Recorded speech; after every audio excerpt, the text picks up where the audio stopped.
प्रणाम। मैं हूं हिमांशु द्विवेदी और स्वागत है आपका हमारी खास पेशकश चर्चा। चर्चा के तहत आज हम एक बेहद गंभीर विषय पर बात करेंगे। जानकारी तकरीबन 3-4 दिन पुरानी है, लेकिन कुछ और घटनाक्रम के चलते और बीच में शनिवार इतवार होने के कारण हम चर्चा के तहत इस विषय को हिस्सा नहीं बना पाए और आज हम इस पर बात करेंगे। इस समय देश में नहीं दुनिया में होड़ है नंबर 1 होने की। भारत तमाम मसलों में नंबर 1 होने के लिए प्रयत्नशील है। राज्य अपने स्तर पर नंबर 1 होने के लिए प्रयत्नशील है।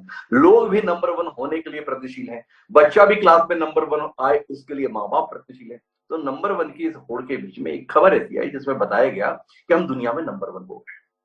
लेकिन ये नंबर 1 होना हमारे लिए बधाई का कारण है या चिंता का कारण, इस पर आज हमें बात करनी है। संयुक्त राष्ट्र की संस्था के द्वारा अभी हाल ही में आंकड़े जारी किए गए जनसंख्या कोष के द्वारा, उसमें यह बताया गया कि अब तक जो चीन आबादी के मामले में दुनिया का सबसे बड़ा देश था, वो अपना यह स्थान खो चुका है और उसने यह स्थान भारत के हाथों खोया है। अर्थात अब दुनिया में सबसे अधिक आबादी अगर किसी देश की है तो वो आबादी भारत की है, यानी हमारी है। हम तकरीबन चीन के मुकाबले 29 लाख ज्यादा हो गए। हालांकि हमारे यहाँ हर 10 साल में होने वाली जनगणना जो 1931 तक हुई थी, उसके बाद में आजादी के बाद लगातार सिलसिला चलता रहा, तो 2011 के बाद उसे 2021 में होना था, नहीं हुई। पर संयुक्त राष्ट्र जनसंख्या कोष के आंकड़े के अनुसार हम 142 करोड़ से भी ज्यादा का आंकड़ा पार कर चुके। कुछ ही दिन में हम 143 करोड़ हो जाएंगे और वहीं हमारे मुकाबले चीन पिछड़ गया है। अब इतनी बड़ी आबादी के साथ हम आने वाले समय का मुकाबला कैसे करेंगे, ये सवाल खड़ा हो गया है। जब ये देश आजाद हुआ था तो आंकड़े बताते कि हम तकरीबन 34 करोड़ के आसपास थे। जब पहली बार आजाद देश में जनगणना हुई तो 36 करोड़ की आबादी हमारी थी।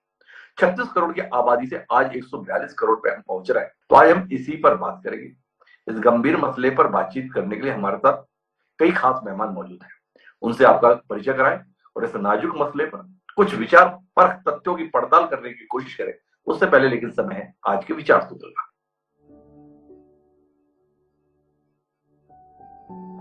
हमारा आज का विचार सूत्र जाने माने फ्रांसीसी विचारक जैक्स लेविस कॉस्ट्यू का दिया हुआ है, जिन्होंने कहा था कि जनसंख्या वृद्धि पर्यावरण क्षति का प्राथमिक स्रोत है। अर्थात बढ़ती आबादी हर दृष्टि से चुनौती का कारण है। दुनिया में कुछ देश हैं जो घटती आबादी को लेकर चिंतित है। जापान समेत तमाम देश हैं जहां पर घटती आबादी को लेकर विवृत कार्यक्रम चलाया जा रहा है। चीन भी एक ऐसा देश है जिसने बड़ी सख्ती के साथ परिवार नियोजन के कार्यक्रम को लागू किया था और अब वह बच्चों के संदर्भ में प्रोत्साहन की नीति का अनुसरण कर रहा है। वह भारत के संदर्भ में चुनौती किस तरीके की है, यह विचार का विषय इसलिए कि अभी हम 143 करोड़ हुए हैं और 2050 तक हमारी ये संख्या तकरीबन 166 करोड़ होने का अनुमान विशेषज्ञ जता रहे हैं। ऐसी बढ़ती आबादी के साथ क्या देश अपने सामर्थ्य को बढ़ा पाएगा या इस समस्या में उलझ जाएगा? इस बात को ध्यान में रखते हुए अपनी चर्चा को आगे बढ़ाते हैं। हमारे इस गंभीर चर्चा का हिस्सा बनने के लिए कई खास मेहमान मौजूद हैं। हमारे साथ मुकेश त्यागी जी हैं, भारतीय जनता पार्टी के प्रतिनिधि के तौर पर हमारे साथ हैं। हमारे साथ में चौधरी राकेश सिंह जी हैं, जो देश की सबसे पुरानी पार्टी अर्थात भारतीय राष्ट्रीय कांग्रेस के प्रतिनिधि के तौर पर हमारे साथ हैं। देश के जाने माने वरिष्ठ पत्रकार श्रवण गर्ग जी इस नाजुक मसले पर चर्चा करने के लिए खासतौर पर हमारे साथ मौजूद। हमारे साथ प्रमोद शर्मा जी हैं, जाने माने समाजशास्त्री हैं और इन सब के बीच में रहमान साहब हैं, तो भी हमारे साथ जुड़ चुके हैं। आप सभी का स्वागत। आज हम प्रमोद शर्मा जी से करना चाहते हैं। ये बढ़ती हुई आबादी उपलब्धि के तौर पर देखी जाए या आने वाले समय की चुनौती के तौर पर, यह सवाल जहन में खटबदा रहा है। हम नंबर 1 हो गए, इस नंबर 1 होने के संदर्भ में जश्न मनाएं या इस उपलब्धि से कितनी जल्दी निजात पाए, कहां जाए? प्रमोद जी थोड़ा रोशनी देंगे, क्या है ये स्थिति? हम तो इस बात में मुग्ध हैं कि पहले हमारे यहाँ आजादी के समय औसत आयु तकरीबन 34 वर्ष हुआ करती थी, अब 70 वर्ष के आसपास पहुंच रहे हैं। पर इस बढ़ती आबादी के साथ करेंगे क्या देश का? जी प्रमोद जी। मैं प्रोफेसर प्रमोद कुमार शर्मा रविशंकर यूनिवर्सिटी रायपुर से रिटायर्ड हुआ हूँ और मुझे जनसंख्या के संबंध में ये कहा गया है कि जी ये वर्तमान में उपलब्धि या चुनौतियां दोनों क्या हो सकती है। 3 या 4 दिन पहले जो पॉपुलेशन के संबंध में जो डेटा आया था, वो डेटा चीन से भी हम मुकाबला कर रहे हैं और उससे भी आगे आ गए हैं, जैसा कि अभी आपने बताया और पेपर जी समाचार पत्र में भी जो जानकारी मिली। तो एक तरफ तो मतलब उपलब्धि आपने बताया, लिविंग स्टैंडर्ड वगैरह भी बढ़ा हुआ है, जीवन स्तर बढ़ा हुआ है, एज डेथ वगैरह जो रेट है उसमें भी कमी आई है, एज बढ़ा हुआ है। जैसे जैसे पहले एवरेज एज की बात करते थे 34-35 की बात, अब 70-75-80 साल तक के भी लोग जी रहे हैं। एक आध बार तो ऐसा भी आता है 100 भी क्रॉस कर दिए हैं, ये ऐसा कहा जाता है। लेकिन इसके साथ ही साथ कुछ चुनौतियां भी हैं। जैसे आप ये देखिए, चेक एंड बैलेंस, जब हम नियंत्रण और संतुलन की बात करते हैं, पॉपुलेशन में नियंत्रण और संतुलन की बात करेंगे तो उत्पादन, उद्योग और वितरण, इसमें बराबर चेक एंड बैलेंस रहेगा। यदि नियंत्रण और संतुलन नहीं रहेगा तो उत्पादन, उद्योग और वितरण में भी विषमताएं हो जाएंगी। अभी थोड़ी देर पहले आपने ये भी कहा कि भाई पॉपुलेशन नियंत्रण के लिए जैसे परिवार नियोजन वगैरह का सहारा लेते थे, उसमें भी अभी बहुत लोग बराबर उसको पालन कर रहे हैं। पहले तो हम दो और हमारे दो की बात करते थे, लेकिन आजकल केवल हम और एक ही, और कई जगह तो मतलब चाइल्डलेस या इशूलेस फैमिली भी होते जा रहा है। मैं सोशल वर्क का भी मतलब अध्यापक था, तो मैं मतलब ये देखता था कि इशूलेस परिवार का भी या एकाकी परिवार का भी बढ़ोतरी हो रहा है।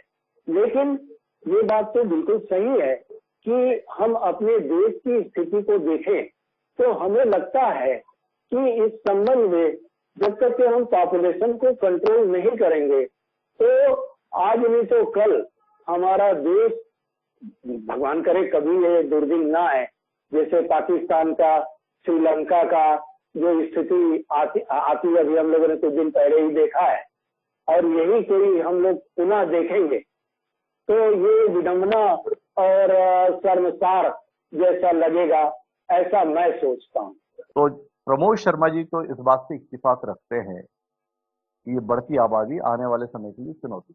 और मेरे साथ में मुकेश त्यागी जी हैं, भारतीय जनता पार्टी के प्रवक्ता के तौर पर यहाँ मौजूद हैं। उस भारतीय जनता पार्टी के जो देश को ये विश्वास दिला पाने में पिछले 9 साल से सफल है कि हम देश को विश्व में एक बड़ी ताकत बनाने जाए।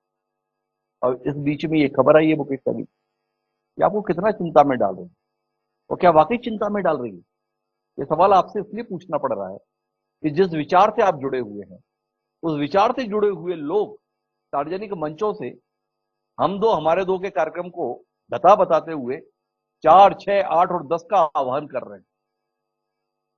ऐसे आंकड़े के बाद में इस आह्वान के साथ खड़े हैं हम। क्या कहते हैं मुकेश जी?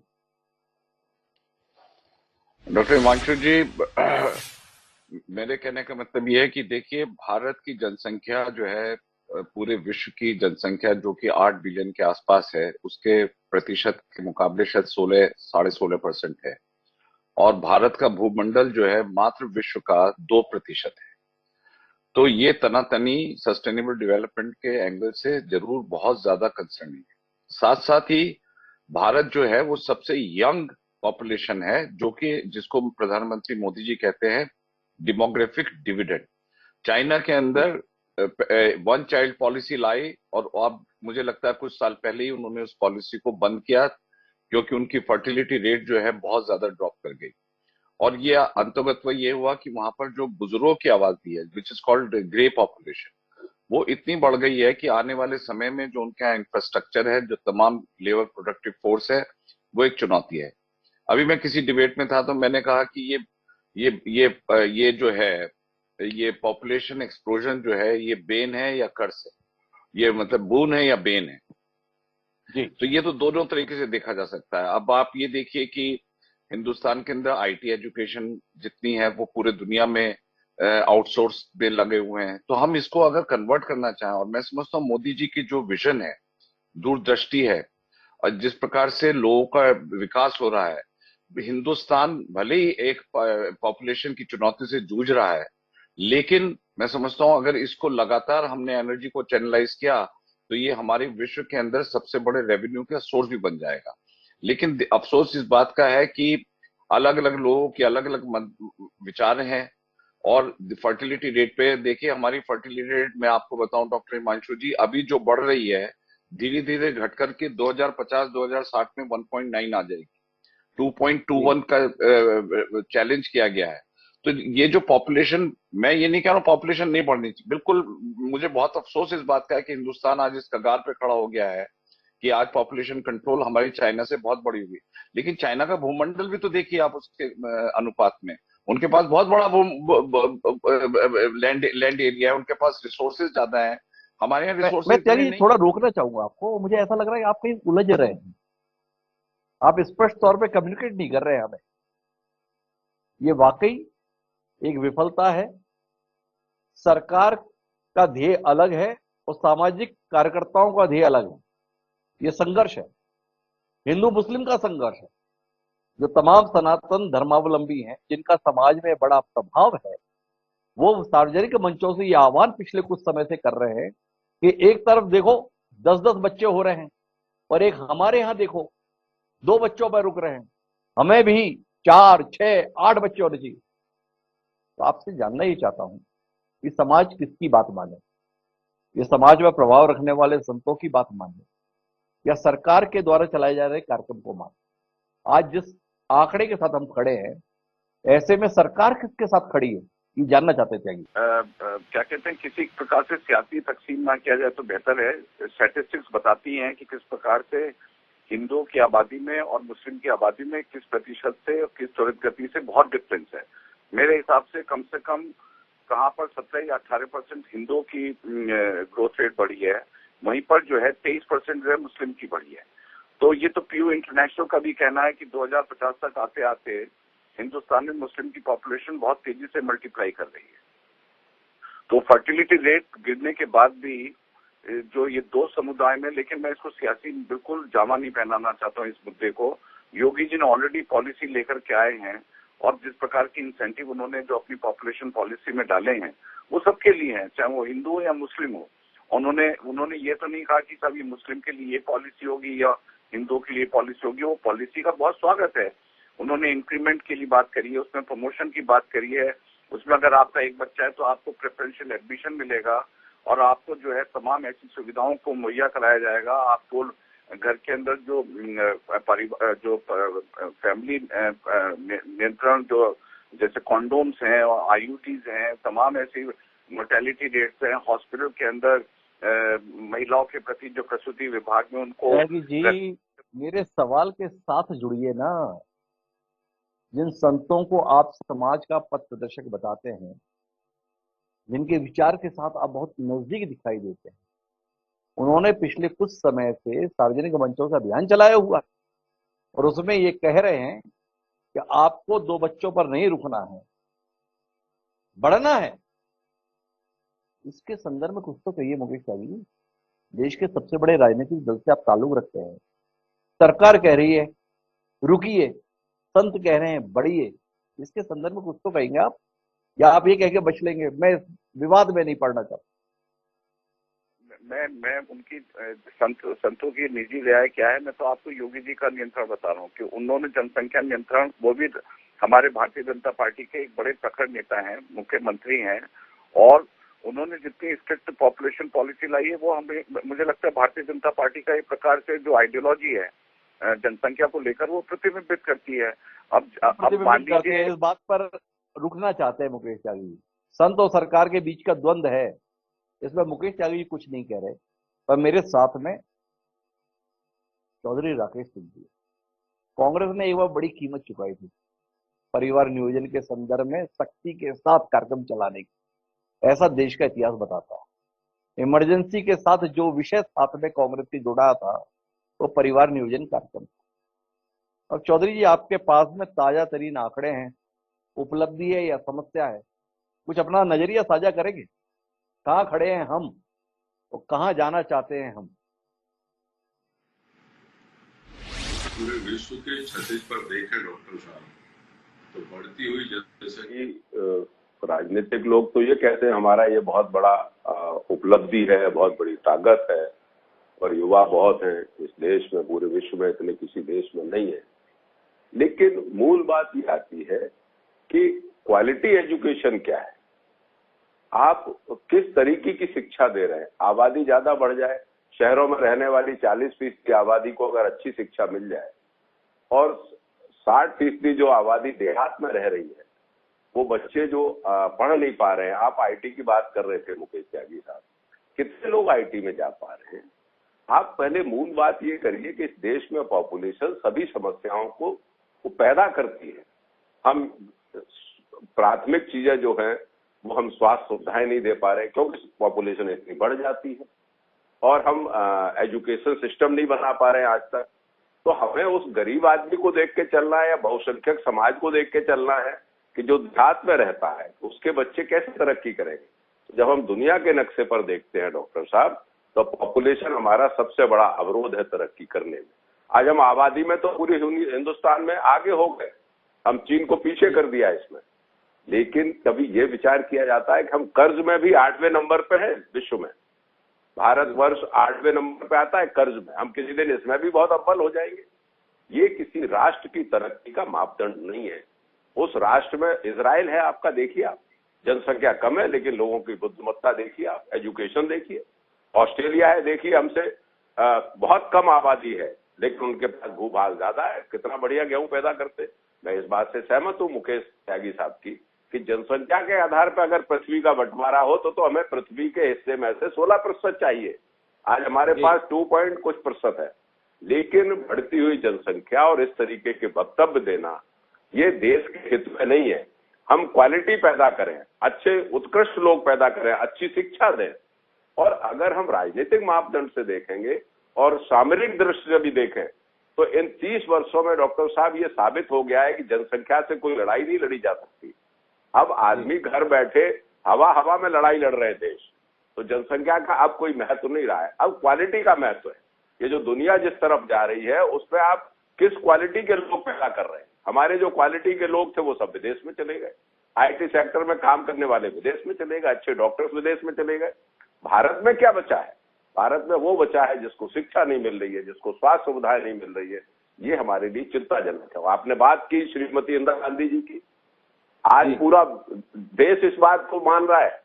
उस समय जो फैमिली प्लानिंग की अगुवाई की गई थी श्रीमती इंदिरा गांधी के द्वारा, राजनीतिक लोगों ने उसका बड़ा सा बखेरा उड़ाया, बड़ा लोगों को डराया धमकाया कि साहब ये तो बिल्कुल बर्बाद कर देगी। उसका परिणाम भी ये हुआ कि इंदिरा जी और कांग्रेस हारी।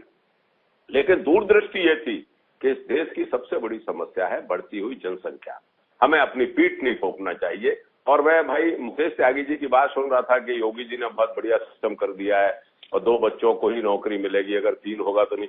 भाई आज आपकी सरकार है देश में, अगर आप चिंतित है इस देश के आम नागरिक के लिए और शिक्षा के लिए, तो क्यों नहीं आप चाइना की तरह एक नियम लाते कि 1 बच्चे से ज्यादा किसी के भी कोई भी जात का हो, अगर 1 बच्चे से ज्यादा जो व्यक्ति पैदा करेगा उस पर दंड और उस पर अपराध कायम होगा, उसको सुविधाएं नहीं मिलेंगी।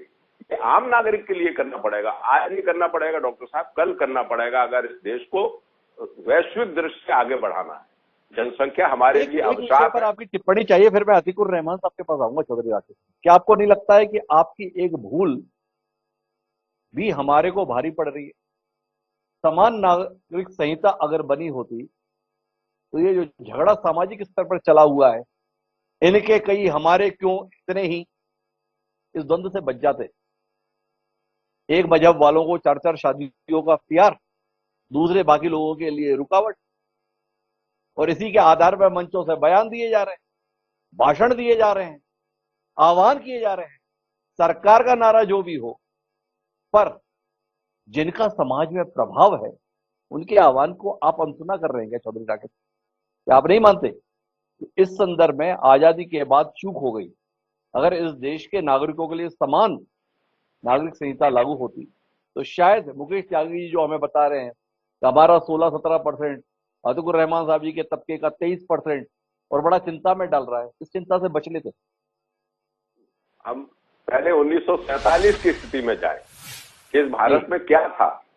हमारे पास आयरन के कारखाने नहीं थे, हमारे पास लोह अयस्क तो था लेकिन उसके कोई कारखाने नहीं थे। ये सारे कारखाने पंडित जवाहरलाल नेहरू ने, चाहे राउरकेला का हो, चाहे भिलाई का स्टील प्लांट हो, जब आप लोहा ही नहीं बना सकते थे तो दुनिया में तरक्की क्या करते। आप उस शैशव अवस्था को देखिए देश की को, कि यहाँ कुछ नहीं था, यहाँ खाने के लिए अन्न पैदा नहीं हो रहा था।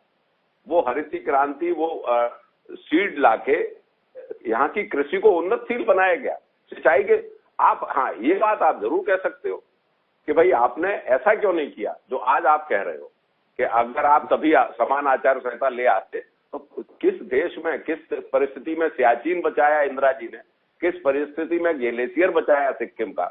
इन परिस्थितियों पर कभी गौर करिए। आज जैसा भारतवर्ष जो अब चल रहा है 10-20 वर्षों से, इतना सशक्त भारत पहले नहीं था।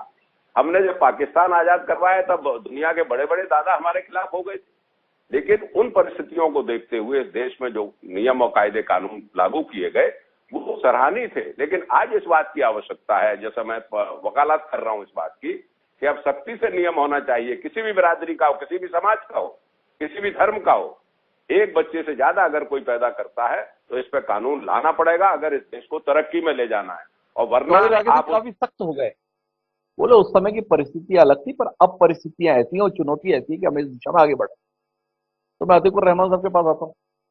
रहमान साहब, इस नाजुक मसले पर कटघरे में आप ही खड़े होते हैं, माफ कर, मतलब आपका समुदाय, और बाकी सब आपको लेकर इतने चिंतित हो जाते हैं, मतलब आपके समुदाय को लेकर, कि सरकार का जनसंख्या नियंत्रण संबंधी अभियान ठप्प पड़ जाता है।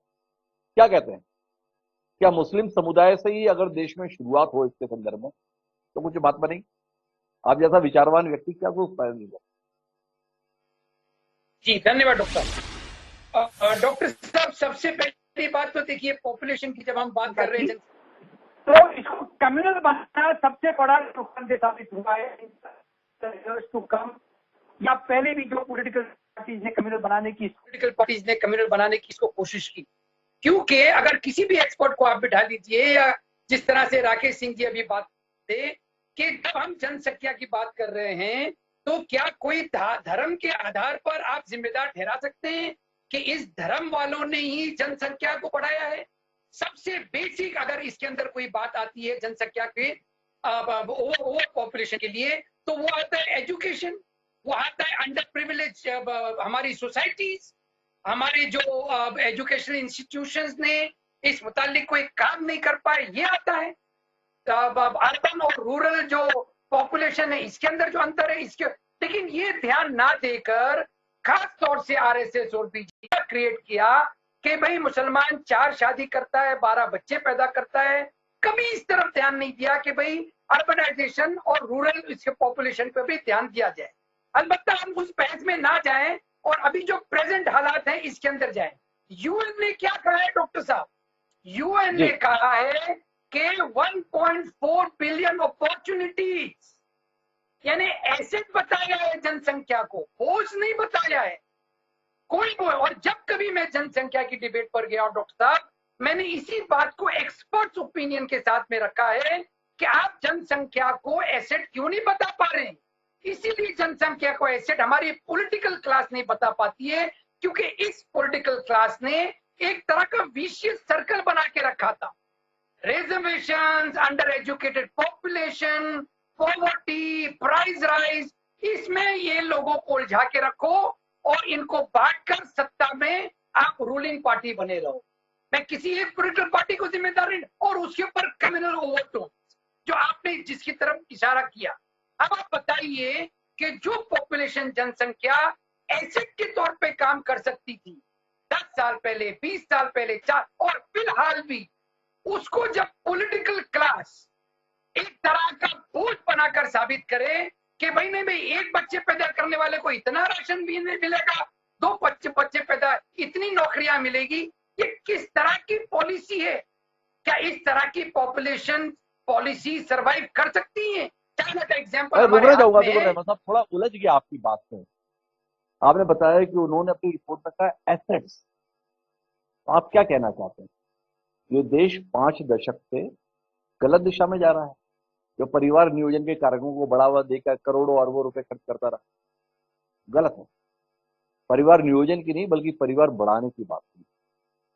जो सभी लोग संत समाज से जुड़े हुए अभी आह्वान कर रहे हैं, आप लोगों का हवाला देते हुए, वहां इतना है, हम इतने ही रह जा रहे हैं, तो कहाँ जाए हम? मतलब आपका मानना है देश को अपनी नीति में बदलाव करना चाहिए? चौधरी राकेश सिंह जी गलत कह रहे हैं कि एक बच्चे से ऊपर नहीं होना चाहिए, गलत। जितने ज्यादा हों उतना अच्छा है, क्योंकि एसेट्स बन रहे हैं। क्या कहते हैं आप? नहीं नहीं डॉक्टर साहब, ये एक स्वीपिंग स्टेटमेंट होगा। जिस तरह से हमारे कुछ कथाकथित मौलाना इस बात को समर्थन करते हैं कि भाई ये तो अल्लाह की देन है और जितने पैदा करें और उतना अच्छा है और अल्लाह खिलाने वाला है, ये बिल्कुल तकियानुसी बातें हैं। यहाँ तक कि हजरत अली ने इसके मुतालिक पूरी एक फिलॉसफी तैयार करके मुसलमानों को दी है कि जहाँ कहीं गरीबी का आभास हो वहाँ बच्चे कम पैदा किए जा सकते हैं। यहाँ तक कि ये भी कह दिया कि एबॉर्शन भी जायज है एट अ पर्टिकुलर स्टेज। तो ये तथाकथित मौलानों की बातों को बीजेपी आरएसएस ने पकड़ के एक स्टीरियोटाइप बनाया और एक नाइंसाफी कर दी पॉपुलेशन डिबेट के साथ में। मैं आपको बता रहा, हमारा अंजुमन इस्लाम उसके करता धरता 125 साल आज पूरे करने जा रहा है। जब शुरुआत में उन्होंने अपना एजुकेशन लोन लॉन्च किया था, उस वक्त में पॉपुलेशन प्लानिंग उनका एक इनहेरेंट पार्ट था और वो हमारी मुंबई के अंदर कारगर साबित हुआ और हमारे तमाम अर्बन एरियाज में साबित हुआ, लेकिन रूरल एरियाज में साबित नहीं पाया। दूसरा इंपॉर्टेंट फैक्टर, अगर डॉक्टर साहब ये मुसलमानों की तरफ तीखड़ा फोड़ना है तो आप साउथ का पॉपुलेशन देख लीजिए, मुस्लिम पॉपुलेशन, नॉर्थ इंडिया का हिंदू मुस्लिम पॉपुलेशन देख लीजिए। अरे ध्यान सिर्फ और सिर्फ इसी तरफ जाएगा कि गरीबी, अनएजुकेशन, बैकवर्डनेस, पॉवर्टी, ये इसके चीफ कारण हैं। धर्म नहीं है मुकेश त्यागी जी, आपको सिर्फ एक ही वक्तव्य देना है कि धर्म के आधार पर पॉपुलेशन की बात करना फजूल है। हम पॉवर्टी के लिए काम करेंगे, एजुकेशन के लिए काम करेंगे और सोशल अपलिफ्टमेंट के लिए काम करेंगे। आप देखिए तुरंत कितना अच्छा पॉपुलेशन क्रिएट करते हैं।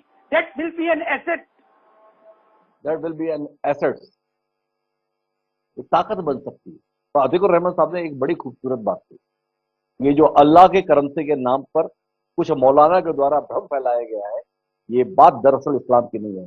हज़रत मोहम्मद साहब ने तो खुद बच्चों के संदर्भ में कुछ अलग ही संदेश दिया हुआ है। ये अतीकुर रहमान साहब जैसा स्कॉलर हमें बता रहा है। पर अब मैं मामले की नजाकत के लिए श्रवण जी के पास आना चाहता हूं। श्रवण जी, उलझन में हूं। लंबे अरसे से देश को यह बताया गया कि ये बढ़ती आबादी आने वाले समय के लिए बहुत बड़ी समस्या है। रुकिए, ठहरिए, संसाधन सीमित है, जमीन सीमित है, इतना बोझ मत बढ़ाए। पर पिछले कुछ समय के दौर को तो आप देख रहे हैं ना, किस तरीके से मंचों से आह्वान किया जा रहा है, उन लोगों के द्वारा आह्वान किया जा रहा है जिनका समाज में प्रभाव है, जिनकी बात लोग सुनते हैं। तो आपसे जानना चाहता हूं, द्वंद्व है, सरकारें भी अपने अनुसार बताने की जरूरत है। अब 142 करोड़ हो गए, ये हमारी ताकत है। अगर ताकत है तो रोक के कार्यक्रम क्यों चला रहे हो? फिर 142 को तुरंत 182 कराओ, 282 पे तक पहुंचाओ। तो थोड़ा श्रवण जी आप बताएंगे इस विषय में, क्या हम वाकई उतने संजीदा हैं इस मसले को लेकर? क्या इस देश का प्रभावशाली तबका वाकई इस विषय को लेकर कहीं कोई संजीदगी का परिचय दे रहा है, या ये भी एक सियासत का विषय मात्र होकर रह गया अपनी सुविधा के अनुसार? भागवत साहब के 2 साल पहले के भाषण को देखें तो उन्होंने ये कहा था कि आंकड़ों के साथ कहा था कि मुसलमानों की जो आबादी है 5% बढ़ गई है और हिंदुओं की 5% कम हो गई है। उसी प्रकार उन्होंने आंकड़े दिए थे कि ईसाइयों की आबादी जो है, जो नॉर्थ ईस्ट के इलाके हैं, वहाँ कितनी बढ़ रही। यह मामला पूरा पॉलिटिकल है और इसका इलाज पॉलिटिकली होगा, जो कि ये जो सरकार जो हिंदू राष्ट्र की स्थापना करना चाहती है, ये उसको कर नहीं पाएगी। इसका जो उपलब्धि होगी वो ये होगी कि अभी आप 80 करोड़ लोगों को मुफ्त का अनाज दे रहे हैं, अब हो सकता है 100 करोड़ को दें, फिर 150 करोड़ को दें, क्योंकि रोजगार आप पैदा नहीं कर रहे हैं। जमीन के बारे में मुकेश जी ने बता दिया है कि हमारे पास कितनी जमीन है। हिंदू राष्ट्र की स्थापना करनी है। तो हिंदू राष्ट्र की स्थापना तभी हो सकेगी जब हिंदुओं के बच्चे मुसलमानों से ज्यादा पैदा होंगे। आपने एक समान आचार संहिता का उदाहरण दिया हिमांशु जी। आप केवल छत्तीसगढ़ में पता कर लीजिए कि कितने मुसलमानों के 4 बीबियां हैं, या देश में कितने मुसलमानों की 4 बीबियां हैं। ये मामला ये नहीं है कि चीन की आबादी कम हो गई है और उनके पास जो हमारे पास 66% आबादी जो है 35 साल से कम की है, और चीन के पास बूढ़ों की आबादी ज्यादा है। चीन हमारी जमीन पर कब्जा करता है, और जब उनसे सवाल पूछा जाता है कि आप चीन के खिलाफ कार्रवाई क्यों नहीं करते, तो हमारे विदेश मंत्री जवाब देते हैं कि चीन हमसे बड़ी आर्थिक शक्ति है, महाशक्ति है, हम उससे कैसे लड़ सकते हैं। ये मामला ये नहीं है कि आपके पास युवा कितने हैं, आप तो ये बताइए कि आपके पास जिन युवाओं के हाथ में रोजगार है वो कितने हैं। हिंदुस्तान में इस समय 10,000 लोगों की पॉपुलेशन पर सिर्फ 5 डॉक्टर हैं हिमांशु जी, और 1 लाख की जनसंख्या पर 155 पुलिस वाले, जो कि सैंक्शन स्ट्रेंथ 195 की है, और ये आंकड़े भी 2 साल पहले के। हमारा पूरा का पूरा इंफ्रास्ट्रक्चर कोलैप्स कर रहा है। पानी को लेकर जो झगड़े हैं, जमीन को लेकर जो झगड़े हैं, जो अपराध बढ़ रहे हैं, ये जो आबादी है ये भारत के लिए बहुत, जिसको कहना चाहिए कि नेगेटिव अचीवमेंट है। और अगर इसको काबू में नहीं किया हम लोगों ने, मतलब चीन में मान लीजिए कि महिलाओं की भागीदारी चीन में वर्क फोर्स में 61% है, 61, हमारे यहाँ 20% है। हमारे यहाँ आपने पूरे के पूरे पब्लिक सेक्टर को बेच दिया है, प्राइवेट में डाल दिया है। हिंदुस्तान में रोजगार बंद हो गया है, लोग बेकार हैं। आप अगर हिंदू मुस्लिम करते रहेंगे सत्ता के लिए, तो पोलराइजेशन करते रहेंगे सत्ता के लिए, तो ये होना ही है। मतलब ये कोई महान उपलब्धि नहीं है कि आपकी आबादी चीन से आगे हो गई।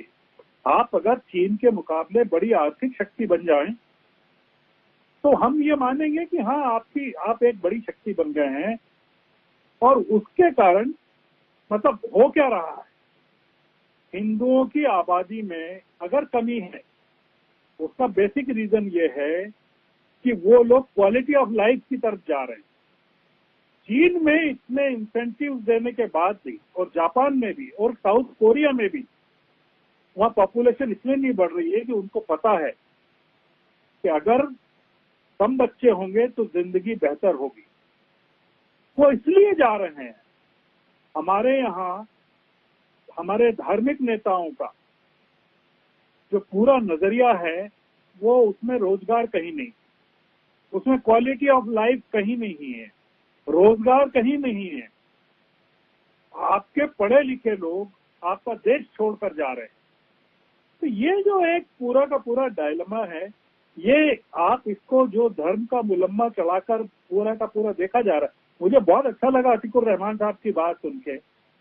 ये जो बात कह रहे हैं, इस्लाम की जो बात कह रहे हैं, कुरान की जो बात कर रहे हैं, पैगंबर साहब ने जो कहा उसकी बात कर रहे हैं, और जिन मौलवियों को हमारे यहाँ चैनलों पर बिठाया जाता है, इस तरह की बातें करवाई है, तो उसमें दोनों में बड़ा फर्क है। तो एक एजेंडा है हमारे यहाँ देश में, और वो एजेंडा ये है कि मुसलमानों को इस तरह से पेंट किया जाए कि वो हिंदुओं के मुकाबले ज्यादा ताकतवर होना चाहते हैं, जनसंख्या के बहाने होना चाहते हैं, और ये देश की समस्याओं की जड़ जो है वो सारे के सारे मुसलमान हैं। इस देश की समस्याओं की जड़ मुसलमान नहीं है सर, इस देश की समस्याओं की जड़, आप बताइए, मैं एक छोटी सी बात कहता हूँ जी ये जाति गणना का अभी चल रहा है, और जो अभी राहुल गांधी ने भी समर्थन किया कोलार में, जिसकी जितनी आबादी उसका उतना हक, या काशीराम ने जो कहा था जिसकी जितनी आबादी उसकी उतनी हिस्सेदारी। आप बताइए कि ये जो पूरा का पूरा मामला है ये क्या है? ये मामला ये है कि आगे चल के या आने वाले दिनों में ये हिंदू मुस्लिम मामला नहीं बनने वाला है। ये मामला ये बनेगा कि आदिवासियों में, शेड्यूल कास्ट में, शेड्यूल ट्राइब में जो पॉपुलेशन है, उस पॉपुलेशन को अभी वो लोग अपना हक मांगेंगे। मुसलमानों के हक की बात तो आप पीछे छोड़ दीजिए, ये जो जाति गणना का मामला बिहार में चल रहा है, जिसकी वकालत समाजवादी पार्टी कर रही है, जिसकी वकालत कांग्रेस ने की है, ये वास्तव में समस्या अब यहाँ होने वाली है कि जिस वर्ग की जनसंख्या बढ़ रही है इस देश में, वो असल में मुसलमानों की नहीं है। वो जो पॉपुलेशन अदृश्य है आपके संसाधनों में, जिसको फायदा नहीं मिल रहा है। देश में डॉक्टरों की जो कमी है, मैंने अर्बन की बताई है, रूरल एरियाज की नहीं बताई है। पुलिस की जो कमी बताई है, आप आश्चर्यचकित होंगे कि हमारे यहाँ जो नर्सिंग है वो 10,000 पॉपुलेशन में 6 नर्सेज है। हम पॉपुलेशन को एक धार्मिक जो वो लवाजमा पहना रहे हैं, पूरा बना रहे हैं, ये मुझे लगता है कि आने वाले दिनों में एक बहुत बड़ी समस्या बनने वाला है। जैसे कि आपने धार्मिक मसले पर टिप्पणी कर दी, पर एक मसले पर आपकी टिप्पणी और चाहिए, जिसकी और मुकेश त्यागी ने भी बोला कि रिपोर्ट में एक आ गया कि 142 करोड़ लोग बोझ नहीं है, संभावना है। अब वाकई संभावना देख रहे हैं, और अगर ये संभावना है तो मैं पहले भी इस बात का जिक्र किया कि संभावना को फिर रोकने की जरूरत क्या है? जब ये आबादी एसेट्स के तौर पर है तो इसे तो और बढ़ना चाहिए। एसेट तो हमेशा बढ़ना चाहिए। तो फिर जाकर परिवार नियोजन कार्यक्रम का तो बंद करने का ऐलान कल ही हो जाना चाहिए। तो थोड़ा इस पे भी तो आप एक टिप्पणी दें कि ये कहकर 142 करोड़ हैं, बड़ी संभावना है, हमारी संपत्ति है, दोनों बातें कैसे हो सकती? अगर असेट है तो इसको परिवारों को बढ़ाने के लिए इंसेंटिव दिए जाने चाहिए सरकार की तरफ से। और ये जो बता रहे हैं जो कि योगी जी क्या काम कर रहे हैं, उस काम को तुरंत बंद करना चाहिए, क्योंकि ये तो मतलब हम अगर असेट के तौर पर मान रहे हैं 140 करोड़ को, तो उसको तो 280 करोड़ बनाना चाहिए। ये कमोबेश मेरी और बात का समर्थन कर रहे हैं। मुझे जाना तो था प्रमोद जी के पास में, लेकिन इस पे तो मुकेश त्यागी की टिप्पणी चाहिए ना। मुकेश जी थोड़ा बताएं। श्रवण जी भी कह रहे हैं अगर वाकई एसेट्स है तो 140 पे क्यों रुकेंगे, 280? इसके लिए तो तुरंत इंसेंटिव प्रोग्राम चालू होने चाहिए और योगी आदित्यनाथ की क्लास लगनी चाहिए। उल्टी दिशा में जा रहे हो, क्यों जा रहे हो? ये विषय जो है बहुत गंभीर है। ये कोई तंज का विषय नहीं है, ये कोई कटाक्ष का विषय नहीं है। विषय ये है कि एक कॉन्सेप्ट कहलाता है सस्टेनेबल डेवलपमेंट, पॉपुलेशन बैलेंस। अगर आप उस पर्सपेक्टिव से डिपार्ट करते हैं जिसके अंदर तमाम ऐसे कंपोनेंट्स हैं, जैसे कि अब बताया पूर्ववक्ता ने कि हमारे पास उतने साधन की भी आवश्यकता है। अगर साधन की कमी है और पॉपुलेशन बढ़ता जा रहा है तो आप एक प्रकार से उनके ऊपर एक अनैतिक बोझ डाल रहे हैं। तो भारत की स्थिति, आर्थिक स्थिति इतनी मजबूत है क्या कि 240 करोड़ लोगों को बैठा करके खाना खिला सकें? पहले 80 करोड़ लोगों को खाना पहुंच रहा है। तो वो जब तक हमारी आर्थिक शक्ति उस लेवल तक नहीं पहुंचेगी, तो अगर पॉपुलेशन, वही तो मैं कह रहा हूँ कि आपके पास पानी है, पानी बाढ़ भी ला सकता है और पानी बांध बंद करके आपकी सिंचाई विभाग में भी काम आ सकता है। तो ये तो पॉपुलेशन एक पानी की तरह से है। अब जहां तक अभी तक वक्ता बोल रहे थे, मैं इसको किसी भी प्रकार के उपहास की कैटेगरी में डालना नहीं चाहता हूँ। ये विषय बहुत गंभीर है और पॉपुलेशन को लेकर के तो मुकेश जी, मैं बहुत विनम्रता से आपको रोकते हुए पूछना चाहता हूँ आपने अभी बोला कि ये विषय गंभीर है, तो ऐसे बयान क्यों आ रहे हैं? 142 करोड़ एसेट्स हैं, सरकार अभी तक खामोश क्यों है? इस रिपोर्ट को आने के बाद सरकार बताती क्यों नहीं? ये बड़ी खतरनाक स्थिति है। ये एसेट्स नहीं है, यह आने वाले समय के लिए चुनौती है, आने वाली पीढ़ी के लिए एक संघर्ष का विषय है, विचार का विषय है। अगर हम ये बात कहेंगे कि ये एसेट्स हैं, ये इस तरीके से तब्दील हो सकते हैं, तो जब आप ऐसे सुनहरे सपने दिखाएंगे तो श्रवण जी जैसा प्रबुद्ध पत्रकार पूछेगा ना, फिर 140 करोड़ में रुकना क्यों है? 280 करोड़ तुरंत जाइए। तो ये तंज का विषय नहीं है, ये नीति पर सवाल है। और इस पर मुकेश त्यागी जी, आप जैसे प्रबुद्ध प्रवक्ता से कुछ ठोस सुनने की उम्मीद हमारी है। आप बताइए ना सीधे तौर पर, और सरकार कब बताएगी? खामोश है सरकार इतने गंभीर विषय को लेकर, जिसे मुकेश त्यागी जी यहां बोल रहे हैं ये बहुत संजीदगी का विषय है, सरकार उस पर खामोश है। सरकार के किस मंत्री का इस पर बयान आया? किस पे चिंता जताई? कब मन की बात आएगी इस पर? डॉक्टर वास्तव जी, मुझे ये बताइए, मैंने पहले प्रारंभिक वक्तव्य में कहा कि योगी जी क्या मतलब सरकार की विचारधाराओं के खिलाफ पॉपुलेशन पॉलिसी लेके आ रहे हैं? आप मुझे बताइए। प्रधानमंत्री ने भी 15 अगस्त के दिन लाल किले के प्राचीर से बोला था जनसंख्या संतुलन के बारे में। तो ये तो किसने कहा है कि हम इसको सपोर्ट कर रहे हैं? बीजेपी के एक व्यक्ति का नाम बता दीजिए। अगर हम क्यों विरोधाभास में पॉलिसी लेके आएंगे? क्यों हम उत्तर प्रदेश की पॉलिसी की बात कर रहे हैं जहाँ पे तमाम परिवार कंट्रोल करने की बात चल रही है? तो ये तो एक प्रकार से सरकारी संदेश है जो आपकी बात का विरोधाभास है। तो अगर सरकार की इसमें ही रुचि होती कि पॉपुलेशन बढ़ाई है, तो हम इस प्रकार की नीतियों में क्यों लाने की बात कर रहे हैं? तो ये तो अपने आप ही जवाब है। इसमें मुकेश त्यागी जी, मेरे 2-3 संक्षिप्त से टिप्पणियां हैं सवाल की शक्ल में। अगर यही सरकार की नीति है तो वो तमाम संत जिन्हें आपके मंचों से सम्मानित किया जाता है, बड़ी सम्मानित भाषा में संबोधित किया जाता है, वो खुलेआम ज्यादा बच्चे पैदा करने की वकालत कर रहे हैं। तो इसकी खिलाफत में आपकी पार्टी की ओर से बयान नहीं आता, उस पार्टी की ओर से जिसकी बात इस समय देश में सबसे ज्यादा सुनी जाती है। ये एक सच्चाई, एक सवाल। दूसरा सवाल जो मैंने आपसे बार बार किया, फिर दोहराता हूं, ये आंकड़ा आया है, छोटे से छोटे मसले पर भी आपकी सरकार के जिम्मेदार लोग टिप्पणी करने से नहीं चूकते। ऐसे गंभीर मसले के संदर्भ में आने वाले समय को लेकर कोई संदेश क्यों नहीं आ रहा? ये दूसरा सवाल है मेरा।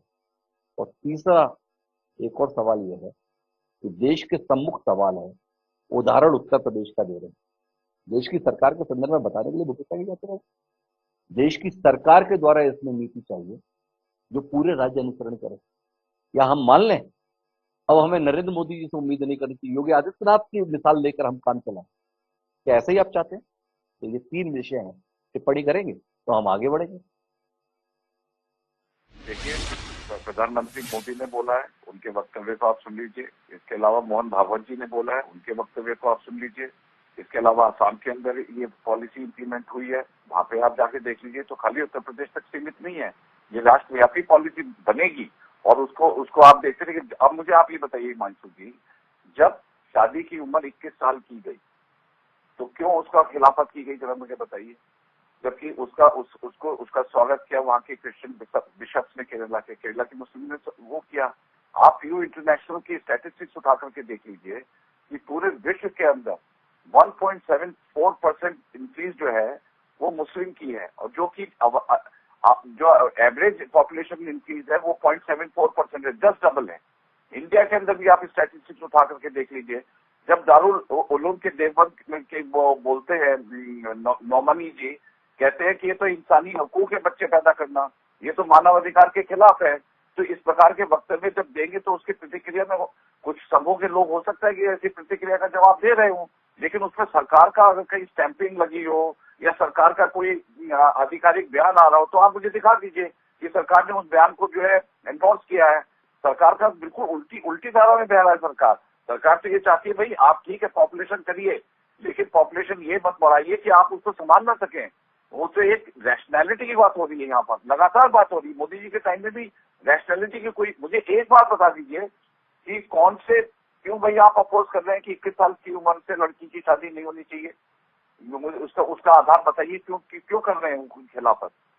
अतीकुर रहमान साहब इस पर कुछ टिप्पणी करना चाह रहे हैं। अतीकुर रहमान साहब की टिप्पणी सुनते हैं। लेकिन मुकेश त्यागी जी, मैंने 3 सवाल किए थे, आपने अपनी शैली में उत्तर दिए। दर्शक फैसला कर लेंगे वाकई उन सवालों के जवाब आपने दिए या आपने कुछ और जवाब देकर उन विषयों को दरकिनार कर दिया। सवाल मेरे थे, वो सवाल थे जो शायद देश में आम जनता के जहन में वो सवाल। पर अतीकुर रहमान साहब का हस्तक्षेप फिर प्रमोद जी के पास है। जी अतीकुर रहमान साहब। जी डॉक्टर साहब, मुकेश जी ने कहा दारुल उलूम की बात। आपने दारुल उलूम की बात तो आप अवश्य याद रखी, लेकिन आपने वो साचर कमेटी की रिपोर्ट के ऊपर ध्यान नहीं दिया, बल्कि जिसने ध्यान दिया प्रधानमंत्री मनमोहन सिंह जी ने, उनकी मजाक उड़ा दी। अरे आप नौकरी दे देते ना मुसलमानों को, आप रिजर्वेशन दे देते ना, आप अच्छा एजुकेशन उनको दे देते। नहीं पढ़ते वो पॉपुलेशन बढ़ाने की। उसमें मानता हूं मैं दारुल उलूम की बात अगर मुसलमानों ने मानी भी होगी, तो जिस तरह से अभी श्रवण जी ने कहा, सिर्फ छत्तीसगढ़ में आप बता दीजिए या सिर्फ एक जिले में यूपी के बता दीजिए कितने मुसलमानों ने 4 शादियां और 12 बच्चे पैदा किए हैं। आप इसको कम्युनलाइज जब तक करना छोड़ेंगे नहीं मुकेश जी, जब तक आप सफलता हासिल नहीं करेंगे। दूसरा इंपॉर्टेंट पॉइंट आपने यहाँ पर उठाया कि रिसोर्सेज। तो डॉक्टर साहब, 25 करोड़ रुपए में जिस देश में एमएलए बिकता हो, क्या उसमें रिसोर्सेज की कमी हो सकती है? बताइए मुझे आप। अतीकुर रहमान साहब ने कुछ अलग ही दिशा दे दी। पहला जो बिंदु उन्होंने बताया वह तो महत्वपूर्ण है, लेकिन अभी भी कहीं ना कहीं असमंजस दिख रहा है। समझ में तो आ रहा है कि ये बढ़ती जनसंख्या देश के लिए ठीक नहीं है, पर उसके साथ बहुत कुछ ठीक नहीं नजर आता है, इसलिए इस विषय पर शायद उतनी गंभीरता दिखाई देगी। जी प्रमोद जी, आप कुछ हस्तक्षेप करना चाह रहे थे। एक्चुअली क्या है, हम लोगों को दलील, धर्म, संप्रदाय, इससे हट करके ऊपर की बात को सोचना चाहिए। यानी हम जो भी सोचे, देश के हित के संबंध में सोचे। बहुजन हिताय बहुजन सुखाय, माने यहाँ पर क्या है कि 4 शादी 2 शादी इसकी बात जो भी अपन करते हैं। अभी मैं आपको एक उदाहरण बताऊं, कोरोना पीरियड में हर आदमी सोच रहा था एक से अधिक बच्चा होता तो हमको ये दूरबीन नहीं देखना पड़ता, लेकिन ये कोरोना पीरियड की बात है। लेकिन अभी तो ज्वलंत जो मुद्दा है पॉपुलेशन और रिसोर्सेज, जब तक के कॉम्बिनेशन नहीं होगा तब तक के इसका पॉपुलेशन बढ़ना मेरे ख्याल से हमारे देश के लिए और विश्व के लिए कहीं के लिए भी ये उचित नहीं होगा। मुझे अपनी इस बात पे कायम है, संसाधनों के साथ जनसंख्या का अनुपात बैठना चाहिए। लेकिन मैं अतीकुर रहमान साहब, जाना था मुझे एक सवाल के लिए चौधरी राकेश सिंह जी के पास, लेकिन आपने जो बात छेड़ी उस पर एक सवाल आपसे पूछना चाहता हूँ। श्रवण जी का हवाला देते हुए आपने कहा, उन्होंने जानना चाहा, बताइए ना छत्तीसगढ़ में कितने मुसलमानों ने 4 बीवियां रखी हुई? आपने भी दोहरा दिया। तो फिर ऐसे कानून की जरूरत क्या है जिसमें 4 बीवियों का प्रावधान है? आप जब मानते हैं, और कई इस्लामिक देश हैं जहां पर एक पत्नी के संदर्भ में ही कानून, तो क्यों नहीं इसमें पहल करते? क्यों अपने आप को कटघरे में खड़ा करवाते? क्यों आप महिलाओं के सम्मान के लिए इस बात की मुहिम शुरू नहीं करते कि भाई हम भी एक के संदर्भ में राजी हैं? क्या ये सोच, क्या ये पहल समाज को संदेश देने में कामयाब नहीं रहेगी? जिस बीजेपी और आरएसएस को आप लगातार इस बात की शिकायत के साथ देखते हैं कि आपके समुदाय के प्रति दुराग्रह रखते हैं, उन्हें जवाब देने के लिए आपके पास एक अवसर रहेगा। क्या कहते हैं अतीकुर रहमान?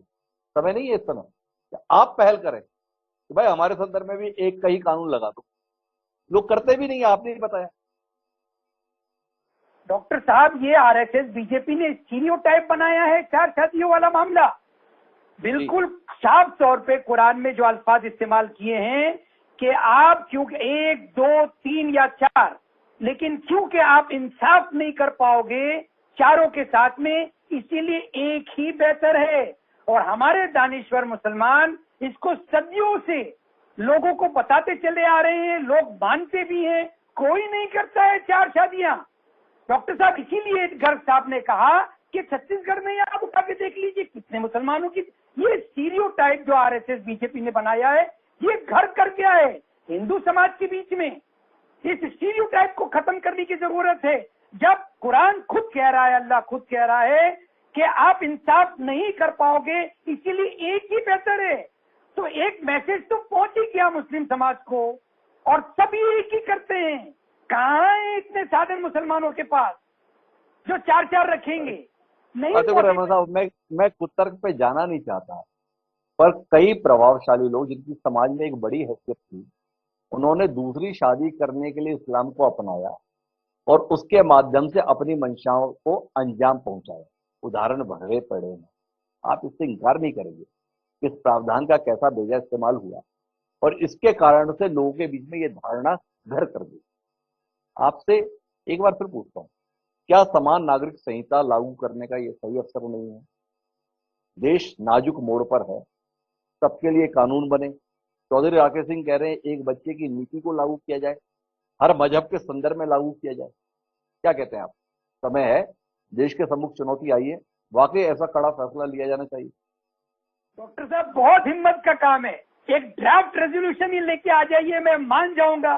बीजेपी तो बहुत बहुत ताकत बताती है ना, मोदी जी तो बड़े ताकतवर। मैं कह रहा हूँ एक ड्राफ्ट रेजोल्यूशन ला के डिस्कस तो कर लीजिए। कोई इनकार नहीं है यूनिफॉर्म सिविल कोड का, जेंडर जस्टिस, जेंडर इक्वालिटी का। मैं आपको दावे के साथ कह रहा हूँ, आपको कुरानिक प्रिंसिपल्स भी लेना पड़ेंगे और भी धर्म की अच्छी बातें लेना पड़ेंगी। लाइए ड्राफ्ट रेजोल्यूशन। रहमान साहब ने कमाल की बात कह दी है। मुकेश त्यागी जी कोई टिप्पणी करना चाहे, उन्होंने कहा एक प्रारूप तो ला दीजिए, लागू करना तो अलग बात, अगर आप में दम है तो। क्या कहते हैं आप अतिकुर रहमान साहब की इस बात पर?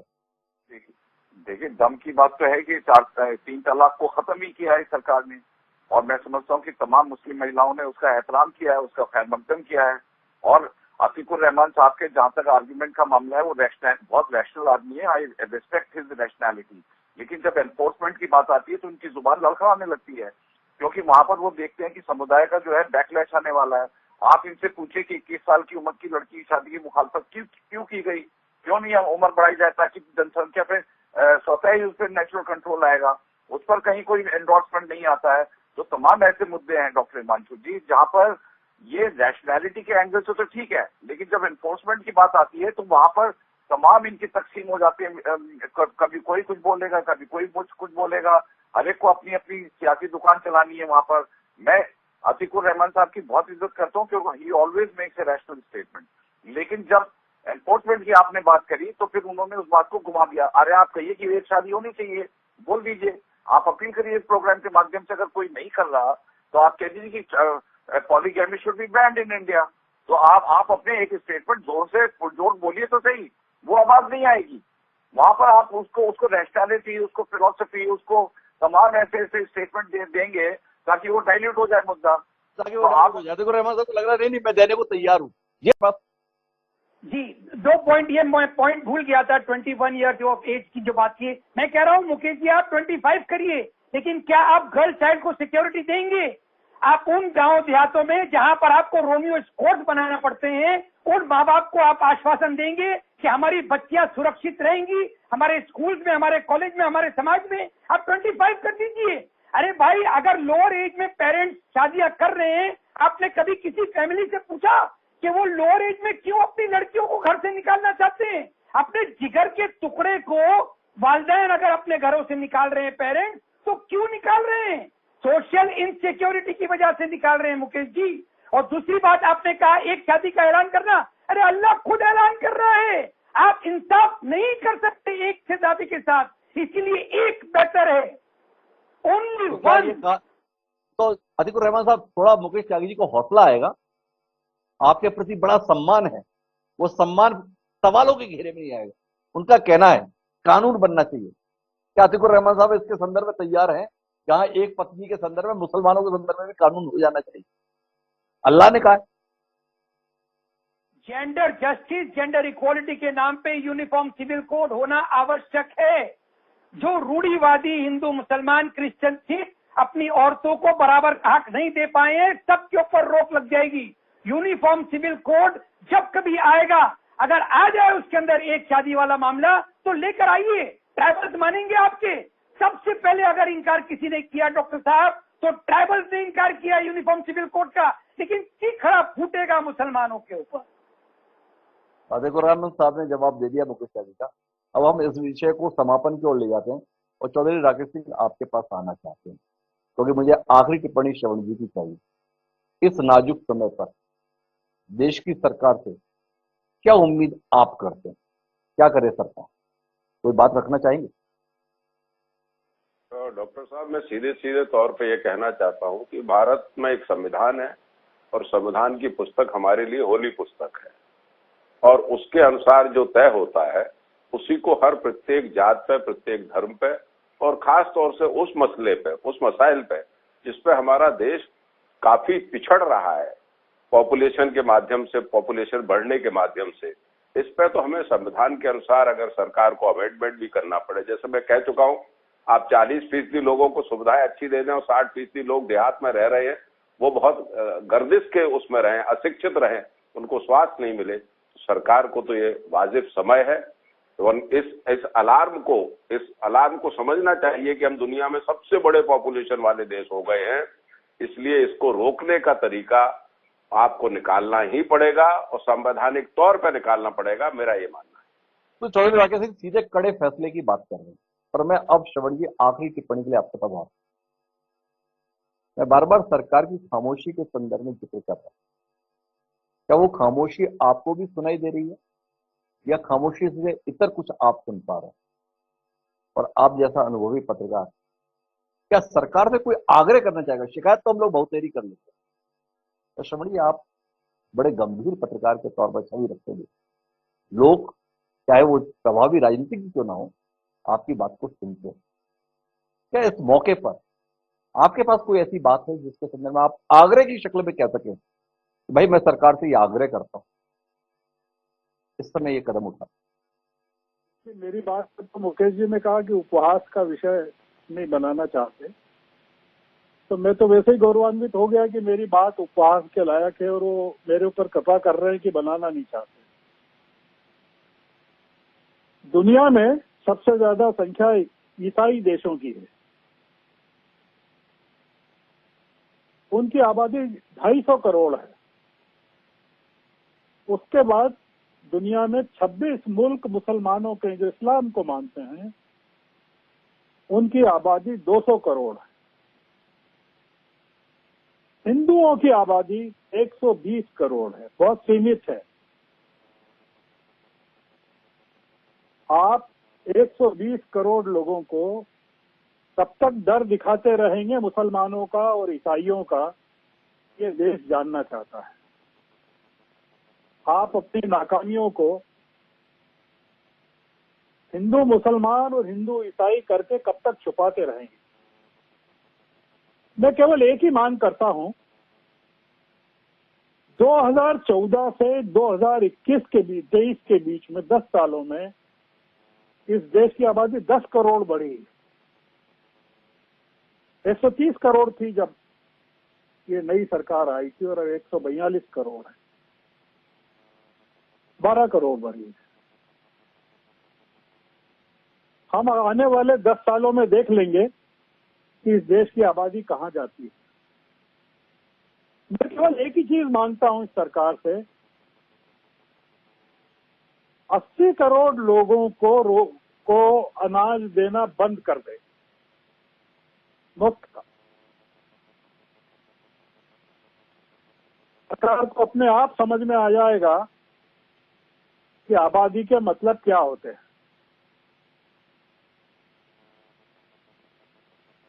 ये सरकार आबादी पर रोक नहीं लगा रही है हिंदू संगठनों के दबाव के कारण। इस पर मुसलमानों का दबाव नहीं है, ऐसा अतीकुर रहमान साहब ने कहा। उन आदिवासियों का दबाव है, उन शेड्यूल कास्ट लोगों का दबाव है जिनके पास रोजगार नहीं है, जमीनें नहीं है, पानी नहीं है, ये उनका दबाव है। आप में दम हो तो जो 2011 के जाति गणना के आंकड़े हैं वो खोल लीजिए, आपकी आंखें खुल जाएगी और पता चल जाएगा कि देश में कौन कितनी जाति का है। इस सरकार में हिम्मत हो तो घोषणा कर दे कि अब 1 बच्चे की पॉलिसी रहेगी या 2 बच्चे की रहेगी। आप देखिए कि सबसे ज्यादा विरोध कौन करता है। इस पॉलिसी का विरोध मुसलमान नहीं करेंगे, इस पॉलिसी का लोग विरोध मुकेश त्यागी जी की पार्टी के लोग करेंगे और उनके संगठन के लोग करेंगे। ये सरकार हिंदुओं की ताकत को कमजोर करना चाहती है। हिमांशु जी, इस समस्या का निराकरण ये सरकार कभी कर नहीं पाएगी जब सरकारें तय कर लेती हैं कि लोगों को बैसाखियों पर जिंदा रखना है, तो वो लोगों के हाथों में रोजगार के औजार नहीं दे सकते। इसलिए मेरा ऐसा मानना है कि ये बड़े कठिन निर्णय हैं और ये जो हुआ है, जो आबादी का जश्न जो मनाया जा रहा है, ये जश्न नहीं है, ये हम लोगों के लिए बहुत सोचने की बात है कि ये ऐसा क्यों हो रहा है।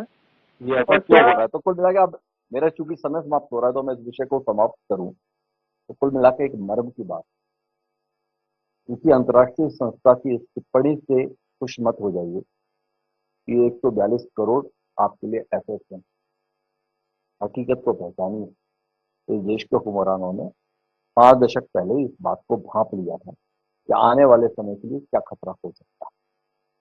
ये बढ़ती हुई आबादी आने वाली पीढ़ियों के लिए संकट पैदा करेगी। इस संकट को समय रहते रोकें। वर्तमान सरकार के संदर्भ में ये बताने की कोशिश की जाती है कि यह मजबूत नेता के द्वारा मजबूत फैसले लिए जाने वाली सरकार। इस नाजुक मसले पर वाकई अब मजबूत फैसले की जरूरत। देखें, ये दमदार सरकार इस नाजुक मसले पर दमदार फैसले लेकर देश के सामने कब आए। हमें इंतजार है, पर इतना तय है कि फैसला लिया जाना चाहिए। आतिकुर रहमान साहब भी कह रहे हैं, श्रवण जी भी कह रहे हैं, चौधरी राकेश सिंह जी भी कह रहे हैं, प्रमोद जी भी कह रहे हैं, और माननीय मुकेश त्यागी जी तो कह ही रहे हैं कि हम तो लगातार इस दिशा में आगे बढ़े, पर आगे बढ़िए नहीं, अब मंजिल पर पहुंच कर दे। हमें आपके मंजिल पर पहुंचने का इंतजार। आप सभी मेहमानों का बहुत बहुत धन्यवाद हमारे साथ इस चर्चा का हिस्सा बनने के लिए। समय है वो आज के शेर का। इससे कोई शेर बहुत मुफीद लगता नहीं, क्या करें। राहत इंदौरी ने कहा, शहर क्या देखें कि हर मंजर में जाले पड़ गए। शहर क्या देखें कि हर मंजर में जाले पड़ गए। ऐसी गर्मी कि पीले फूल काले पड़ गए। वाकई ये आंकड़ा डरा रहा है, ये आंकड़ा बदलना चाहिए। हम दुनिया में एक बेहतर देश बनना चाहते हैं, एक बोझ भरी आबादी का माध्यम से अपनी पहचान दी। इस पहचान से हमें जल्द निजात मिले। हमें इंतजार रहे वो दिन का। आज की चर्चा में इतना ही। फिर मिलेंगे नए विषय के साथ।